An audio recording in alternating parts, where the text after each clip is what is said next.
Kembali lagi bersama Eliminate Fear di sini. Untuk kisah kali ini, saya akan membawakan sebuah kisah yang berjudul Pesan Roh Lewat Mimpi, penulis Riza Rismawati dan Yanuar Arifin. Sore itu, mendung menyelimuti pesantren. Hujan rintik menyapa atap daun kelapa, menciptakan irama, menenangkan yang sayup-sayup. Dinginnya angin menembus tulang, membungkus pesantren dalam selimut misteri. Di sudut halaman, Rizky duduk termenung, matanya menerawang ke langit kelabu, seakan mencari jawaban dari pertanyaan yang menghantuinya. Rizky adalah santri baru di pesantren itu. Ia dating dengan harapan besar untuk menimba ilmu dan mendekatkan diri pada Tuhan. Namun, beberapa hari terakhir, ia merasa ada sesuatu yang aneh. Malamnya di pesantren itu dipenuhi mimpi yang mengganggu. Dan suara-suara aneh selalu terdengar di tengah malam. Seolah ada sesuatu yang berkeliaran di sekitar pesantren. Sebenarnya, apa yang terjadi di sini? Gumam Rizky, matanya masih tertuju pada langit yang semakin gelap. Ia merasakan hawa dingin meresap ke tulang-tulangnya. Tetapi rasa dingin itu tidak sebanding dengan ketegangan yang dirasakannya. Sejak beberapa malam terakhir, ia selalu terbangun dengan keringat dingin di dahi dan jantung berdebar kencang, seolah baru saja melarikan diri dari sesuatu yang menakutkan. Sore itu, saat Rizky sedang merenung, seorang santri senior bernama Ustaz Farhan menghampirinya. Ustaz Farhan dikenal sebagai sosok yang sangat dihormati di pesantren dan seringkali terlibat dalam berbagai kegiatan spiritual. Wajahnya yang teduh dan penuh wibawa memberikan ketenangan bagi semua santri. "Rizky, ada apa denganmu? Sepertinya kamu tidak dalam keadaan yang baik," tanya Ustaz Farhan dengan suara lembut, tetapi penuh perhatian. Rizky menghela nafas panjang. "Ustadz, saya merasa ada yang tidak beres di sini. Saya seringkali mengalami mimpi buruk dan terbangun dengan perasaan takut yang tidak bisa dijelaskan." Ustadz Farhan menatap Rizky dengan tatapan penuh pemahaman. Mimpi buruk memang bisa terjadi, tanda adanya gangguan spiritual. Namun, di pesantren ini ada beberapa hal yang harus kita ketahui dan waspadai. Rizky menatap Ustaz Farhan dengan penuh rasa ingin tahu. "Apa maksudnya, Ustadz?" Ustadz Farhan duduk di samping Rizky dan memandang ke arah asrama. Di pesantren ini, ada sebuah kisah lama tentang roh yang belum tenang. Konon, ada seorang santri yang meninggal secara tragis di sini bertahun-tahun yang lalu. Hingga kini, roh tersebut sering mengganggu santri yang baru datang, terutama pada malam-malam tertentu. Rizky tertegun mendengar cerita itu. Lalu, apa yang bisa kita lakukan? Yang terpenting adalah tetap menjaga kebersihan hati dan pikiran, serta terus memperkuat iman. Roh-roh yang tidak tenang bisa merasa terganggu oleh energi negatif. Jika kau merasa ada sesuatu yang tidak beres, cobalah untuk mencari ketenangan melalui doa dan zikir. Saat Ustadz Farhan berbicara, hujan semakin deras dan lampu-lampu di pesantren mulai menyala, menerangi jalan setapak yang basah. Rizky merasa sedikit tenang setelah berbicara dengan Ustadz Farhan, tetapi rasa penasaran dan ketegangan tetap menghantuinya. Malam tiba dengan cepat dan Rizky kembali ke kamarnya di asrama. Ia berusaha tidur meskipun rasa cemas terus mengganggunya. Ketika mata Rizky mulai terpejam, ia kembali terjebak dalam mimpi yang mengerikan. Dalam mimpi itu, Rizky melihat dirinya berada di dalam sebuah ruangan gelap yang dipenuhi bau busuk. Di tengah ruangan terdapat sebuah meja kayu tua yang dipenuhi dengan benda-benda aneh dan kotor. Rizky merasakan kehadiran sesuatu yang tidak terlihat dan suara-suara aneh mulai mengisi udara di sekelilingnya. Jantungnya berdebar kencang dan ia merasa sulit untuk bergerak. Tiba-tiba, sebuah sosok hitam dengan mata merah menyala muncul di hadapannya.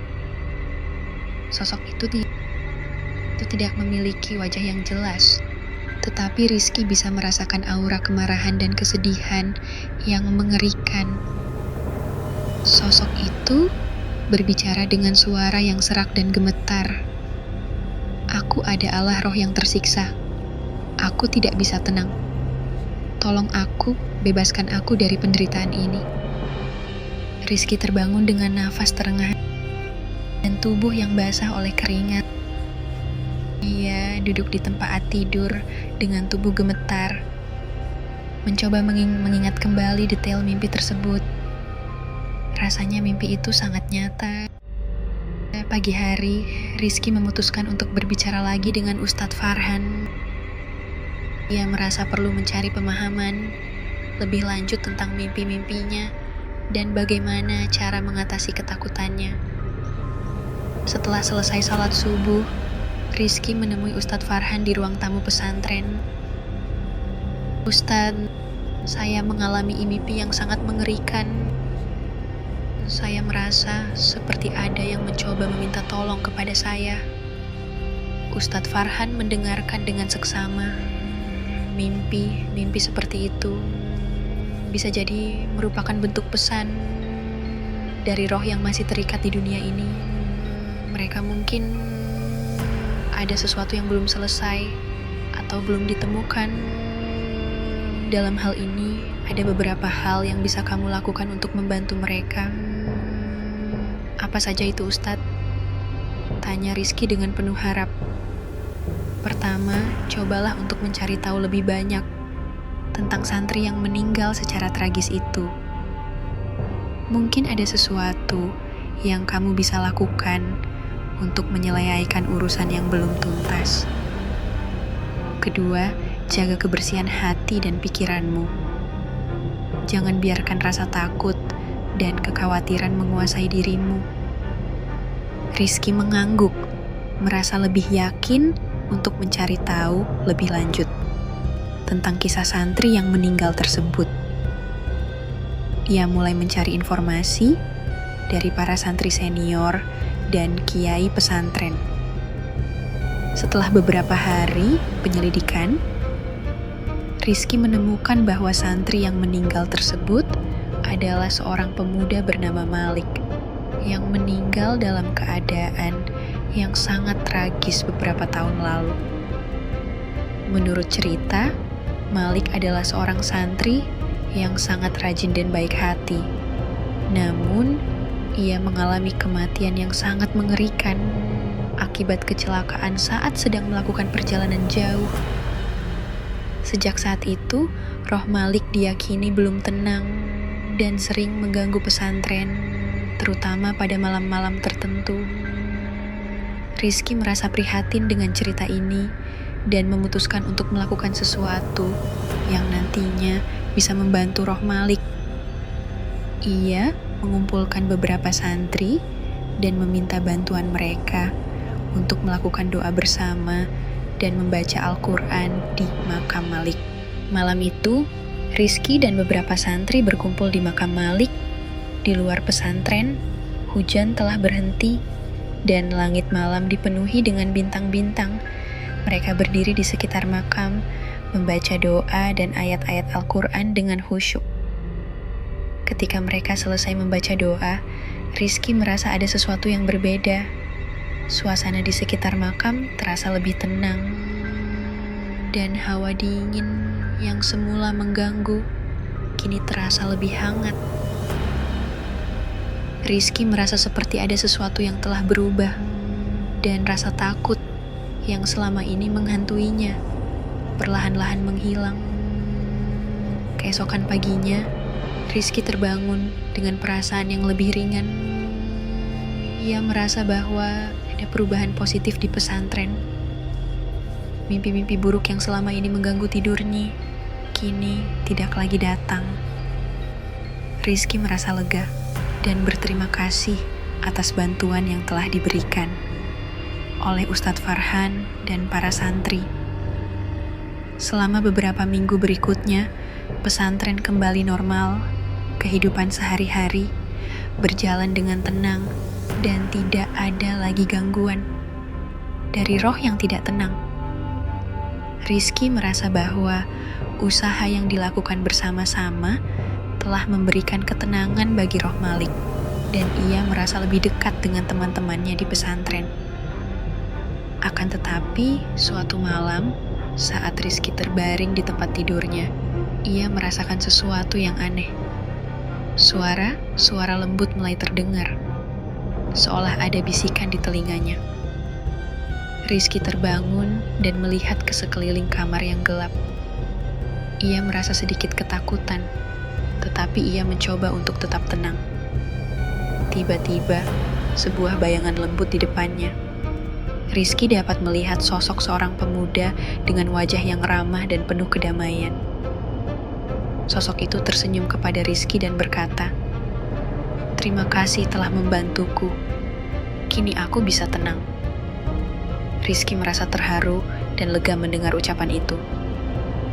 Ia menyadari bahwa bantuan yang diberikan untuk roh Malik telah memberikan dampak yang positif, dan roh itu kini dapat beristirahat dengan tenang.